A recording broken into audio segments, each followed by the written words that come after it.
साबिक इसराइली वज़ीर ख़ज़ाना Israel cats ने अप्रैल 2021 में दुनिया के दो बड़े नाम गूगल और अमेज़न की तरफ से मुश्तरका तौर पर बनाए गए $1.2 बिलियन के क्लाउड कंप्यूटिंग सिस्टम के मुआहदे का ऐलान किया।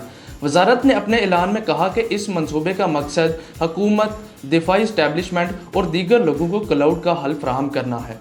दोस्तों, इसराइल के फ़लस्तीन पर तशद्दुद किसी पर भी ढकी छुपी बात नहीं। यहाँ तक कि आज़ादी की प्रचारी करने वाले इस दौर में भी किबला अव्वल बैतुल मुक़द्दस में मुसलमानों को अपने मज़हब के मुताबिक इबादत करने की इजाज़त नहीं दी जाती।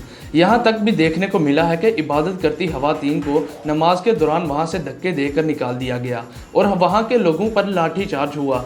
2021 में फ़लस्तीनियों पर इस्राइली तशद्दुद को मद्देनज़र रखते हुए ह्यूमन राइट्स वॉच और एमनेस्टी इंटरनेशनल जैसी दो बड़ी NGOs ने रवायती तौर पर इसकी मज़म्मत की और हर बात की तरह खामोश हो गई।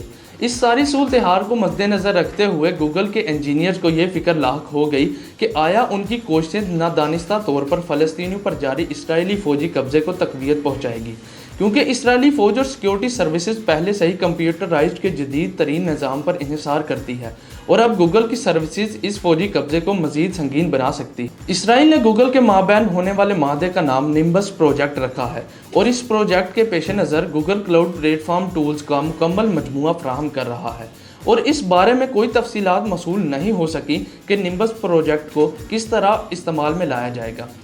इसराइली नस्ल परस्ती के साथ कारोबार करने से अमेज़न और गूगल इसराइली हुकूमत के लिए फ़लस्तीनी की निगरानी और इन्हें ज़बरदस्ती इनकी ज़मीन से हटाना आसान बनाएगी।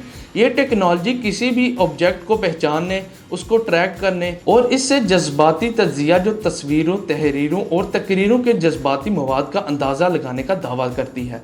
दोस्तों, इसराइल को मुहैया की जाने वाली टूल सेट में API विजन की सलाहियतों का जिक्र आया है। ये एक ऐसा टूल है जो डेवलपर्स को तस्वीर पर कार्रवाई करने और मालूमात फराहम करने के लिए जदीद एल्गोरिथम तक रसाई फराहम करता है। अगर इस सब को आसान अल्फाज में अदा किया जाए तो ये तस्वीर के ज़रिए से इंसान के जज्बात समेत उसकी शनाख्त करवाती है और ये सिस्टम इसराइली फ़ौज इस्तेमाल करेगी। इसराइल, अमेज़न और गूगल के माबैन होने वाले निम्बस माहदे को दुनिया की फ़कत 2 NGOs ने मुखालफत की और किसी मुल्क ने इसके खिलाफ कोई तवज्जो ना दी और ना ही इसके खिलाफ आवाज़ उठाई। यहाँ तक कि तमाम इस्लामी रियासतें भी इस कार्रवाई पर खामोश हैं। हर मुल्क को अपनी सलामती सबसे ज़्यादा अजीज़ होती है और इसके लिए वो मुख्तलिफ वसाइल का इस्तेमाल करती है। यहाँ तक तो ये बात ठीक है, मगर इन्हीं वसाइल को मुसलमानों की नस्ल कशी के लिए इस्तेमाल किया जाना और दुनिया का इसराइली अज़ाइम पर खामोश तमाशाई बने रहना यकीनन तशवीशनाक है। हाँ, गूगल के अपने वर्कर्स ने इसके खिलाफ कैंपेन चला दी कि हम लोग इस जुल्म का नादानिस्ता तौर पर हिस्सा नहीं बनेंगे।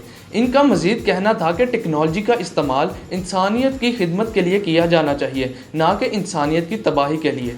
7 साल से गूगल में काम करने वाली और गूगल की मार्केटिंग मैनेजर एरियल कोरे ने निम्बस प्रोजेक्ट के खिलाफ 1 साल कैंपेन चलाने के बाद 1 सितंबर 2022 को इस पोस्ट से इस्तीफा दे दिया। इसका भी यही कहना था कि वो इसराइली अज़ाइम का हिस्सा नहीं बनना चाहती। दोस्तों, इसराइल पूरे फ़लस्तीन पर और ख़ुसूसन यरूशलेम पर अपना कब्जा चाहता है और वो इसके हसूल के लिए किसी हद तक भी जा सकता है। इसराइल को अपनी इस सफाक हरकत से बाज आना चाहिए या नहीं, इसका जवाब आप हमें दीजिए। आपसे मुलाकात होगी इंशाल्लाह अगली वीडियो में। अल्लाह हाफ़िज़।